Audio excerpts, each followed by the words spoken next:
আসসালামু আলাইকুম viewers, cooking 24 আওয়ারে আপনাদের স্বাগতম। আজকে আবারও হাজির হলাম নতুন একটা রেসিপি নিয়ে। আর রেসিপিটা হলো কচুর মুখি দিয়ে মুরগির মাংসের পাতলা ঝোলের রেসিপি। আশা করি ভিডিওটা স্কিপ না করে সম্পূর্ণ ভিডিওটাই দেখে নেবেন। তো গাইস, রেসিপির শুরুতেই আমি এখানে 1.5 কেজি পরিমাণ মুরগির মাংস নিয়েছি। আর মুরগির মাংসগুলোকে ভালোভাবে ধুয়ে কেটে পরিষ্কার করে নিয়েছি। আর এখন দিয়ে দিলাম গুঁটো এলাচ, গুঁটো দালচিনি, কিছু তেজপাতা ও অল্প করে লং। আর এখানে আমি দিয়ে দিলাম 1/2 কাপ পরিমাণ পেঁয়াজ কুচি। সাথে দিয়ে দেব পরিমাণ মতো রসুন বাটা আর পরিমাণ মতো আদা বাটা। আর এখন দিয়ে দেব আমি পরিমাণ মতো মরিচের গুঁড়ো, হলুদের গুঁড়ো, সস ও জিরার গুঁড়ো। দিয়ে দেব স্বাদ মতো লবণ। এখন আমি দিয়ে দেব 1 টুকরো পরিমাণ লেবুর রস। আর এই লেবুর রসটা দিলে কিন্তু তরকারিটার স্বাদটা আরও বেড়ে যায়, এবং কি কচুর মুখি খেলে যে গলা চুলকায় সেটাও কিন্তু আর চুলকাবে না। তো গাইস, সবগুলো দেওয়ার পর আমি ভালোভাবে মাংসটাকে ম্যারিনেট করে নেব। আর মাংস মাখানোর জন্য কিন্তু আমি সামান্য পরিমাণ তেলও ব্যবহার করব। আর তেল দিয়ে মাংসটা মাখালে কিন্তু মাংসটা অনেক সফট হয়। আর এখন আমি ভালোভাবে মাখিয়ে মাংসটাকে কিছুক্ষণের জন্য রেখে দেব। আর মাংস মাখাতে মাখাতে আপনাদেরকে একটা কথাই বলছি, এভাবে মুরগির মাংস রান্না করলে কিন্তু খেতে অনেকটাই টেস্ট হয়। আর বাড়ির ছোটো বড় সকলেই কিন্তু অনেকটাই পছন্দ করে। আর যারা কচুরমুখী বা পোলট্রি মুরগির মাংস খেতে পছন্দ করে না, তারাও কিন্তু চেটেপুটে এই তরকারিটা খেয়ে নেবে।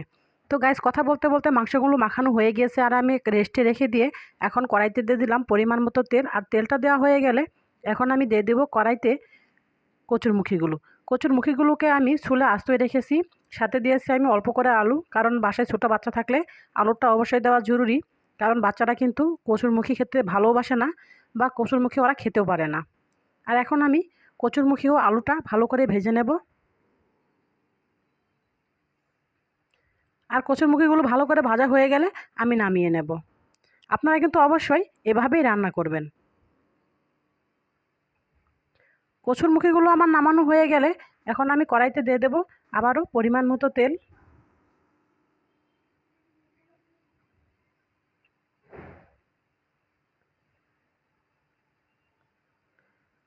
তেলটা দেওয়ার পর দিয়ে দিলাম আবারও গোটা কিছু দালচিনি, এলাচ, লং ও তেজপাতা। আর এখন আমি দিয়ে দেবো পরিমাণ মতো পেঁয়াজ। তারপর দিয়ে দেবো পরিমাণ মতো টমেটো কুচি। এখানে আমি 2টা টমেটো নিয়েছি। আর এখন সবগুলো উপকরণই আমি ভালোভাবে ভেজে নেব।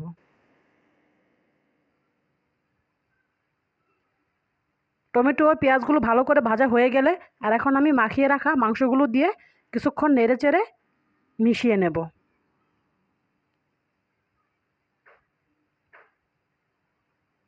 অবশ্যই চুলার আঁচটা কিন্তু মিডিয়াম আঁচে দিয়েই মাংসটাকে ভালোভাবে কষিয়ে নিতে হবে। আর সেজন্য আমি ঢাকনা দিয়ে ঢেকে কয়েক মিনিট রান্না করে নেব। তো গাইস, দেখতে পাচ্ছেন মাংস কিন্তু আমার প্রায় কষানো হয়ে গিয়েছে।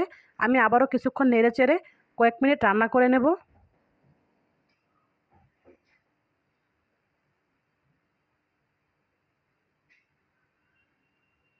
তো গাইস, এবার কিন্তু আমার মাংস কষানো একদমই রেডি। ইচ্ছে করলে কিন্তু এখান থেকেই উঠিয়ে নিয়ে খাওয়া যাবে। তো গাইস, কথা বলতে বলতে আমি কিন্তু মাংসটাকে ভালোভাবে নেড়েচেড়ে দিচ্ছি, যেন নিচে লেগে না যায়। আর পুড়ে গেলে কিন্তু খেতেও ভালো লাগবে না। মশলাটা পুড়ে গেলে কিন্তু মশলার স্বাদটা তেমন থাকে না। তো এখন আমি দিয়ে দেব পরিমাণ মতো পানি।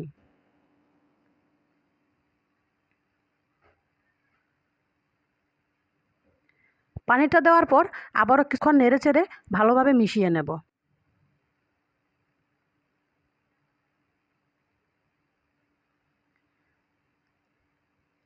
ভালো করে নেড়েচেড়ে মেশানো হয়ে গেলে আবারও কয়েক মিনিট আমি মাংসটাকে রান্না করে নেব।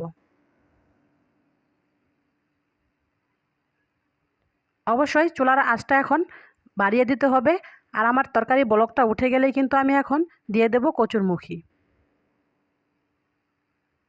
তো গাইস, দেখতে পাচ্ছেন তরকারি কালারটা কিন্তু এখনই খুব সুন্দর চলে এসেছে। আর আমি এখন কচুরমুখীগুলো দিয়ে দিলাম। কচুরমুখীগুলো দেওয়ার পর আবারও কিছুক্ষণ নেড়ে চেড়ে সবগুলো একসাথে ভালো করে মিশিয়ে নিয়ে আবারও কয়েক মিনিট ঢেকে রান্না করে নেব। তো গাইস, আমার রান্নাটা কিন্তু প্রায় হয়ে গিয়েছে। তরকারি বলকটা কিন্তু উঠে গিয়েছে। আমি আবারও নেড়ে চেড়ে দিব কিছুক্ষণ। অবশ্যই চুলার আঁচটা কিন্তু আবারও বলছি মিডিয়াম আঁচে রাখতে হবে, তা না হলে তরকারির ঝোল কিন্তু একদম কমে যাবে।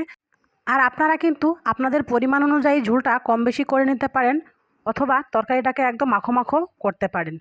তো কথা বলতে বলতে কিন্তু আমি এখানে জিরের গুঁড়োটা দিয়ে দিয়েছি। আর জিরের গুঁড়ো দেওয়ার পর তরকারিটাকে ভালোভাবে নেড়েচেড়ে দিচ্ছি।